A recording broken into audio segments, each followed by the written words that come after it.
जी student, देखिए जरा मैंने डायग्राम तैयार किया आप लोगों के लिए मैस स्पेक्ट्रोमीटर की, और अब इसके हम डिफरेंट वर्किंग प्रिंसिपल्स को, उसके चैम्बर्स को डिस्कस करेंगे कि ये असल में वर्क कैसे करता है। अब यहां पे देखिए इसके 10 दरअसल या दर हकीकत में 5 चैम्बर होते हैं जिसके अंदर ये काम करके एट द एंड हमें मैस, रिलेटिव अबंडेंस और नंबर ऑफ आइसोटोप्स के बारे में बताता है। यहां और कीजिएगा, सबसे पहला चैम्बर जो है इसका नाम वेपोराइजेशन चैम्बर है। ये नंबर 1 हमारे पास जो है ये वेपोराइजेशन चैम्बर। हम इसके अंदर कोई भी सब्सटेंस लेते हैं, वो सब्सटेंस जो है वो एलिमेंट भी हो सकता है, किसी एलिमेंट के एटम्स हो सकते हैं या कोई मॉलिक्यूल भी हो सकता है। तो हम फर्ज कर लेते हैं ये हमारे पास कोई भी एलिमेंट है, उसके एटम्स यहां पे मौजूद हैं। आप देख सकते हैं उसके एटम्स को मैंने शो किया यहां पे सेंटर में उनके पॉजिटिव चार्ज यानी न्यूक्लियस को शो कर रहा है, और यहां आउटसाइड में इलेक्ट्रॉन्स को शो कर रहे हैं। ये जो ब्लैक कलर के डॉट्स हैं ये इलेक्ट्रॉन को शो कर रहे हैं। सबसे पहले चैम्बर के अंदर हम लोग चीजों को, सब्सटेंस को वेपोरेट करते हैं, वेपोराइज करते हैं। वेपोराइज कैसे किया जाता है? हीट से वेपोराइज किया जाता है। हम हीट प्रोवाइड करते हैं और हीट प्रोवाइड करके चीजों को वेपोरेट करते हैं। अब जब हम इसको इवेपोरेट करेंगे तो ये जो हमारे पास सब्सटेंस होगा ये इस तरह से गैस के एटम्स बन के या मॉलिक्यूल्स बन के इवेपोरेट हो जाएंगे। ये इस तरह से आ जाएंगे। अब इन सब के सेंटर में जो है न्यूक्लियस है तो उसको हम पॉजिटिव चार्ज से शो करते हैं। ये इन सब के सेंटर में न्यूक्लियस, और ये न्यूक्लियस जो है यहां पर भी, और इसी के साथ जो है इनके आउटसाइड्स में इलेक्ट्रॉन, ये यहां पे भी इलेक्ट्रॉन्स। जी आपको पता है एटम के बैरूनी शेल्स के अंदर जो है वो इलेक्ट्रॉन्स मौजूद होते हैं, तो इस तरह यहां पर भी इलेक्ट्रॉन्स मौजूद हैं। ये इलेक्ट्रॉन्स यहां पे मौजूद हैं। अब यहां पे इलेक्ट्रॉन्स भी मौजूद हैं, यहां पे सेंटर में न्यूक्लियस है, तो ये एटम्स जो है इवेपोरेट होके गैस की शक्ल में यहां पे आ जाते हैं। ये पहला चैम्बर था, और याद रखिएगा जब हम इस चैम्बर में से गैस के मॉलिक्यूल्स को इधर भेजते हैं तो वो इनलेट के थ्रू भेजते हैं। ये इसका जो पहला हिस्सा होता है जहां से स्टार्ट होता है, इसका नाम इनलेट होता है, और इनलेट से हम इसको एंटर करवाते हैं। और वेपोराइजेशन चैम्बर जो होता है इसका जो प्रेशर रखा जाता है वो होता है जी 10⁻⁻⁷ टू 10⁻⁻⁶ टू -7 टॉर। ये इसका प्रेशर रखा जाता है ताकि ये इजीली उसके अंदर एंटर हो सके। अब आ जाता है हमारे पास सेकंड चैम्बर जिसका नाम है आयोनाइजेशन चैम्बर। आयोनाइजेशन चैम्बर में एक फिलामेंट लगा हुआ होता है, और फिलामेंट वही चीज होती है जैसे आप बल्ब के अंदर एक स्प्रिंग लगा हुआ देखते हैं ना, तो वो जलता है, तो बिल्कुल ऐसे यही फिलामेंट, इसी को ही फिलामेंट बोला जाता है। फिलामेंट का काम क्या होता है? ये यहां से इलेक्ट्रॉन्स को, इलेक्ट्रॉन की बीम को प्रोड्यूस करता है, इलेक्ट्रॉन्स की बुछाड़ कर देता है। ये जो यहां पे मैटर आएगा ये इलेक्ट्रॉन्स की उसके ऊपर बुछाड़ कर देगा। जब इलेक्ट्रॉन्स के ऊपर इलेक्ट्रॉन्स की बुछाड़ होगी तो इसके नतीजे में क्या होगा? जो हमारे पास ये वाली गैस है इसके एटम्स में से इलेक्ट्रॉन्स इजेक्ट हो जाएंगे, और वो इलेक्ट्रॉन्स जो है यहां पे आगे गिर सकते हैं, और इस ट्यूब में फिर ग्लो प्रोड्यूस हो सकता है। और ये जरूरी नहीं है कि हर एक गैस में से एटम रिमूव हो जाए और मुकम्मल हो जाए। कुछ में से एक रिमूव हो सकता है, कुछ में से 2 इलेक्ट्रॉन, कुछ में से 3, ये डिपेंड करता है उसकी नेचर के ऊपर। अब जब इसमें से इलेक्ट्रॉन्स रिमूव हो जाएंगे तो हमारे पास जो गैस बच जाएगी वो इस शक्ल में होगी आयोनाइज्ड फॉर्म में। ये गैस हमारे पास जो है आयोनाइज्ड फॉर्म में बच जाएगी। अब यहां पे देखिए हमारे पास ये इनके ऊपर पॉजिटिव सेंटर इनका, और यहां किसी के पास कोई एक इलेक्ट्रॉन है, किसी के पास नहीं है, तो ये इस तरह से जो है ये इनका सिस्टम है। अब यहां इससे आगे देखें हमारे पास थर्ड चैम्बर लगा हुआ है, that is of electric field chamber. Second chamber में याद रखिएगा हम बीम ऑफ इलेक्ट्रॉन को इस्तेमाल करते हैं। बीम ऑफ इलेक्ट्रॉन्स, इलेक्ट्रॉन्स की बीम जो है उसको अप्लाई करते हैं। बीम ऑफ इलेक्ट्रॉन्स को किसके ऊपर अप्लाई करते हैं? इन गैशियस एटम्स के ऊपर अप्लाई करते हैं और उसमें से इलेक्ट्रॉन निकल के वो आयंस में कन्वर्ट होके इस शक्ल में यहां पे मौजूद है। अब हमारे पास नेक्स्ट जो है that is of electric field chamber. Electric field chamber जो है इसके अंदर हम इलेक्ट्रिसिटी प्रोवाइड करते हैं और इसमें 500 से लेके 2000 वोल्ट तक हम जो है इलेक्ट्रिसिटी प्रोवाइड करते हैं इसमें। अब इससे आगे क्या होता है? यहां पे ये हमारे पास लगी होती है प्लेट्स, इनको बोला जाता है एक्सेलरेटिंग प्लेट्स। इनको हम लोग बोलते हैं एक्सेलरेटिंग प्लेट्स। ये प्लेट्स जो होती हैं हरकत करती रहती हैं, वाइब्रेटरी होती हैं, ये वाइब्रेशंस करती है, एक्सेलरेट करती रहती हैं। इनके अंदर यहां पे परफोरेटेड होती है, जाली लगी हुई होती है। अब इनको अटैच किया हुआ होता है हमने नेगेटिव एंड के साथ। इलेक्ट्रिसिटी के दो, एक पॉजिटिव एंड और एक नेगेटिव एंड होता है, तो इन प्लेट्स को हमने अटैच किया होता है नेगेटिव एंड्स के साथ। अब नेगेटिव एंड्स के साथ इनको अटैच किया होता है तो इनके ऊपर नेगेटिव चार्ज होता है, जबकि यहां पे जो हमारे पास गैस थी इसके ऊपर पॉजिटिव चार्ज मौजूद था इलेक्ट्रॉन्स निकलने के बाद। अब इसको अंडरस्टैंड कीजिए, ये नेगेटिव चार्ज इस पॉजिटिव चार्ज को अपनी तरफ खींचेगा, अट्रैक्ट करेगा। जब ये इसको अपनी तरफ खींचेगा, अट्रैक्ट करेगा, तो ये वाले आयंस इसकी तरफ जाएंगे और कुछ इससे टकरा के गिर जाएंगे, इसके साथ अटैच हो जाएंगे और जो जाली में से गुजर जाएंगे वो यहां पर आ जाएंगे। ये जाली में से जो गुजर जाएंगे वो यहां पर आ जाएंगे।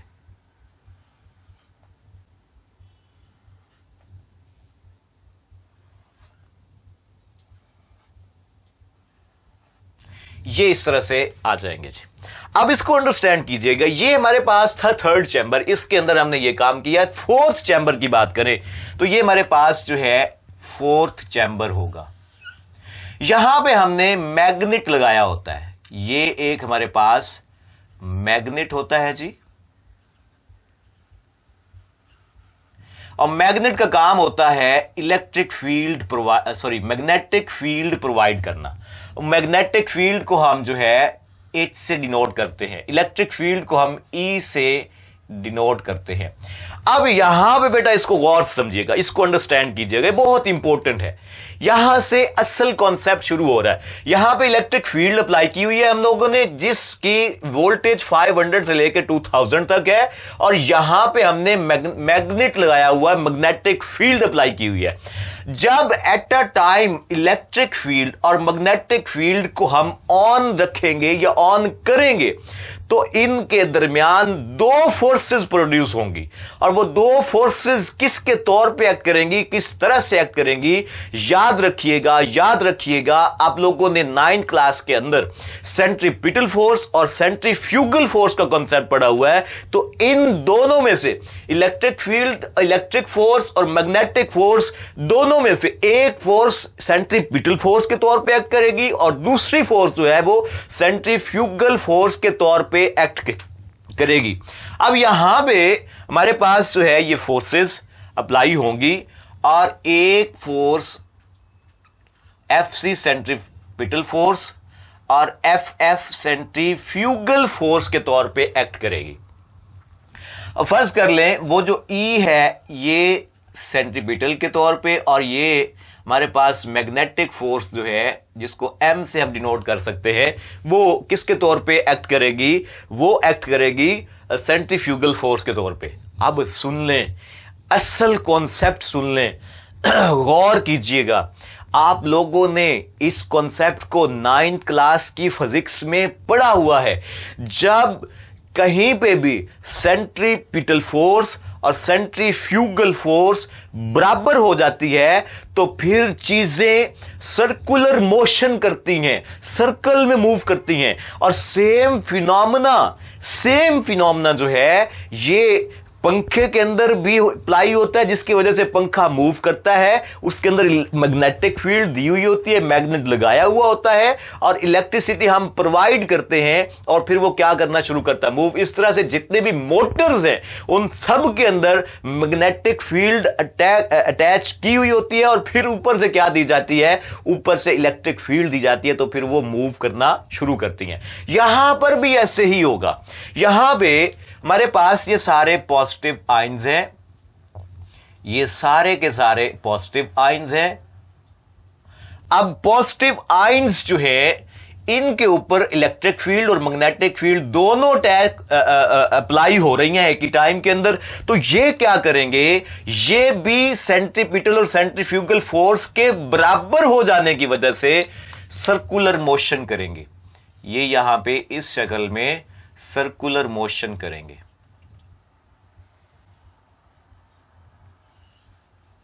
ये इस शक्ल में सर्कुलर मोशन करेंगे। अब इनकी सर्कुलर मोशन हो रही होगी, ये सर्कल के अंदर मूव कर रहे होंगे और इस सर्कल का कोई भी एक सेंटर लिया जा सकता है।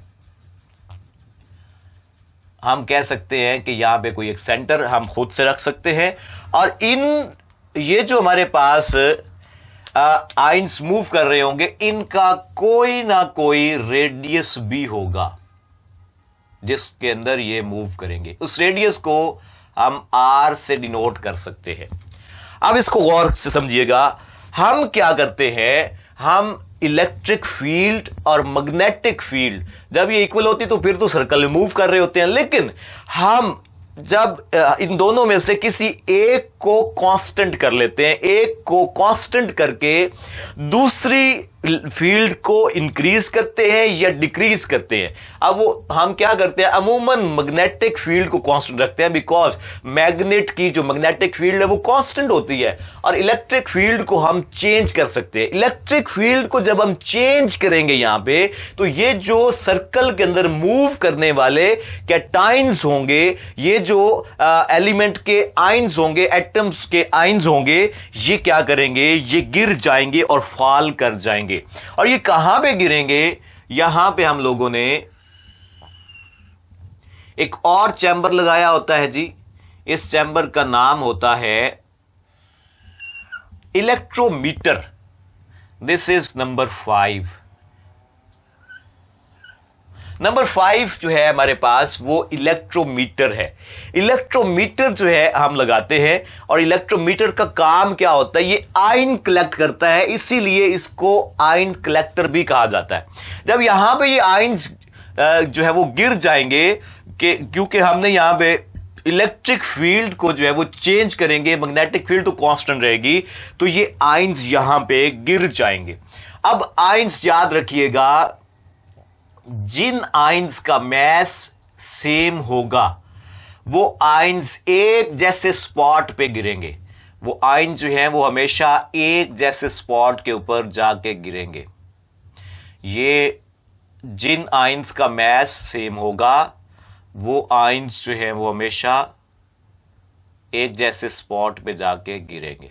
तो आप यहां से देख सकते हैं ये वाले आयंस जो हैं इनके 3 स्पॉट्स बन जाते हैं। यानी ये स्पॉट जरूरी नहीं है मैंने यहां पे 3 बनाए हैं, ये तो डिपेंड करता है उस एलिमेंट के एटम्स के ऊपर किनका मैस सेम है और किनका डिफरेंट है। तो जितने का भी सेम होगा उतने डिफरेंट स्पॉट्स के ऊपर जाके ये गिर जाएंगे। अब जब ये गिरेंगे तो बेसिकली ये फ्लो करते हुए गिर रहे थे। जरा गौर कीजिएगा, फ्लो जो होता है, हम फ्लो ऑफ आयंस को या फ्लो ऑफ चार्जेस को इलेक्ट्रिक करंट बोलते हैं। करंट की अगर डेफिनेशन की जाए तो हम कह सकते हैं flow of charges is called current.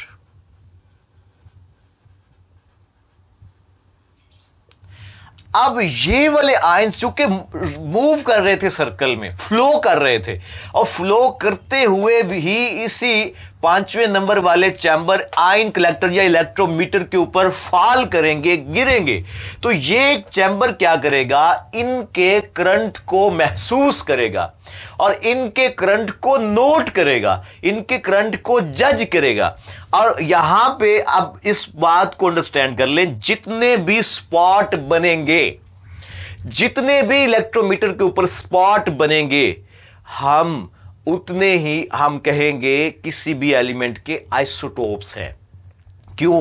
क्योंकि आइसोटोप्स में जो एटम्स होते हैं उनके मैसेज डिफरेंट होते हैं, तो डिफरेंट मैसेज वाले डिफरेंट स्पॉट्स बनाते हैं।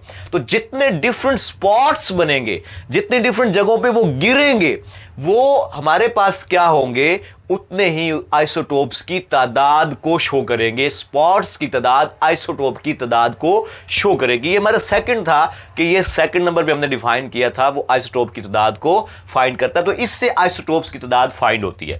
अब हमारे पास जो है इससे नीचे हमारे पास आ जाता है इलेक्ट्रोमीटर। हमने यहां पे इलेक्ट्रोमीटर लगाया होता है। इलेक्ट्रोमीटर डायरेक्टली कनेक्ट होता है वायर के थ्रू सिस्टम के साथ, जिसे हम पीसी बोल सकते हैं। यहां पे हमने एक पीसी लगाया होता है। पीसी का मतलब मॉनिटर, कंप्यूटर के साथ इसको अटैच किया होता है। ये यहां पे कंप्यूटर के साथ जो है अटैच होता है, ये कंप्यूटर के साथ अटैच होता है। अब जो आयंस इसके ऊपर गिरेंगे, वो आयंस का करंट ये इलेक्ट्रोमीटर जो है नोट करेगा और नोट करने के बाद सेंड कर देगा इस मॉनिटर को, इस सिस्टम को, इस कंप्यूटर को जो हमने यहां पे अटैच किया हुआ है, जो हमने लगाया हुआ है। अब इसमें क्या होगा, इसमें गौर से देखिएगा, इसमें इस तरह से पीक्स बन जाएंगी।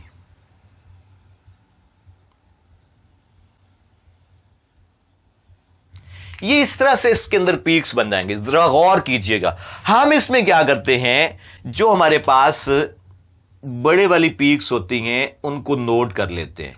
अब इसके अंदर 3 स्पॉट बने थे, तो इसकी ओरिजिनल में 3 पीक्स बन गई हैं। इसकी ओरिजिनल में क्या बन गई हैं जी, 3 पीक्स। और आप देख रहे हैं पीक्स जो है वो चोटियों की शक्ल में, जैसे पहाड़ों की चोटियां होती हैं, सेम ऐसे ही पीक्स बनती हैं, तो इनको पीक्स का नाम दिया जाता है। तो यहां पे पीक्स बन जाती हैं। ये पीक नंबर 1 होगी, ये पीक नंबर 2 होगी और ये पीक नंबर 3 होगी।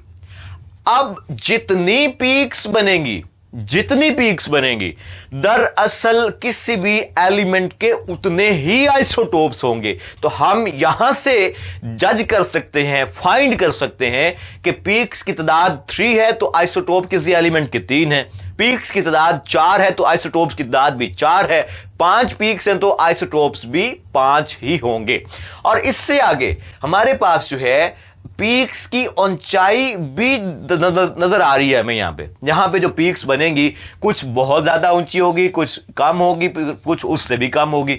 याद रखिएगा, जिस पीक की ऊंचाई सबसे ज्यादा होगी, उस पीक की रिलेटिव अबंडेंस भी ज्यादा होगी। यानी पीक्स की ऊंचाई अब हमें बताएगी कि किस एलिमेंट के, किस आइसोटोप की जो रिलेटिव अबंडेंस है वो ज्यादा है और किस आइसोटोप की रिलेटिव अबंडेंस कम है। तो हम इससे जो है पीक्स की ऊंचाई से अंदाजा लगा सकते हैं कि हमारे पास जो है रिलेटिव अबंडेंस किस आइसोटोप की ज्यादा और किसकी जो है वो कम है। आगे आ जाए, नेक्स्ट हमारे पास जो है, इस तरह से हम इसको फाइंड करते हैं। हमारे पास आखिर पे फार्मूला होता है। अब इस फार्मूले को अप्लाई करते हैं हम लोग, और फार्मूले को अप्लाई करके जो है हम फाइंड करते हैं जी मैस। फार्मूला हमारे पास कौन सा होता है, इसमें जो फार्मूला अप्लाई किया जाता है वो होता है mass to charge ratio is equals to h square r square and 2e over 2e। यहां पे गौर कीजिएगा और इस बात को अच्छे से अंडरस्टैंड कीजिएगा। हमने 3 चीजें फाइंड करनी थी, एग्जैक्ट मैस, दूसरे नंबर पे नंबर ऑफ आइसोटोप्स, तीसरे नंबर पे रिलेटिव अबंडेंस भी फाइंड कर ली और आइसोटोप्स की तादाद भी फाइंड कर ली, और आखिरी चीज अब वो हमारे पास है मैस। हम यहां से मैस को भी फाइंड कर सकते हैं और मैस को फाइंड करने के लिए हमें चार्ज का पता होना चाहिए। जो आयंस यहां पे बने थे इनके ऊपर चार्ज कितना था, +1 +2 +3 चार्ज इनके ऊपर कितना था। दूसरे नंबर पे H is the magnetic field, हमें मैग्नेटिक फील्ड का पता होना चाहिए और ये हमें पता होता है क्योंकि हम खुद अपनी मर्जी से मैग्नेट लगाते हैं, उसकी मैग्नेटिक फील्ड हमने कैलकुलेट की होती है। और इसके बाद हमारे पास रेडियस, ये जिस रेडियस सर्कल में चूंकि मूव कर रहे थे आयंस जो सर्कल में मूव कर रहे थे उसका रेडियस क्या होता है इसको भी फाइंड कर सकते हैं और इसकी वैल्यू भी पुट कर सकते हैं। ई हमारे पास इलेक्ट्रिक फील्ड और ये हम कह चुके हैं कि 500 से लेके 2000 वोल्ट तक हम लोग रखते होते हैं, तो इसके दरमियान कोई भी वोल्टेज हो सकती है। तो हम अगर इसके अंदर यहां पे H² यानी मैग्नेटिक फील्ड की वैल्यू पुट करें, R जो है रेडियस पुट करें, E जो है वो इलेक्ट्रिक फील्ड जो हमने पहले देखी है उसको पुट करें और चार्ज इसके ऊपर कितना आया इसको पुट करें, तो इस फार्मूले से हम लोग मैस को फाइंड आउट कर सकते हैं। याद रखिएगा हम इसी तरीके को अप्लाई करते हुए कार्बन 12 का मैस भी फाइंड आउट करते हैं, फिर बाकी एलिमेंट्स को उससे रिलेट करके उन तमाम का एलिमेंट्स उन तमाम का जो मैस है उसको फाइंड आउट किया जाता है। और इससे हटके ये हमारे पास जो है मैस स्पेक्ट्रोमीटर का तरीका था और आजकल जो मॉडर्न मैस स्पेक्ट्रोमीटर है उसमें थोड़ा सा डिफरेंस है। उसमें ये जो हमारे पास आयन कलेक्टर होता है इसकी जगह पे डिटेक्टर लगाया हुआ होता है। डिटेक्टर करंट को नोट करता है और इसको एम्पलीफाई करके बड़ा करके करंट के सिग्नल्स को बड़ा करके इस मॉनिटर में शो करता है और वो वहां पे भी ग्राफ बन जाता है।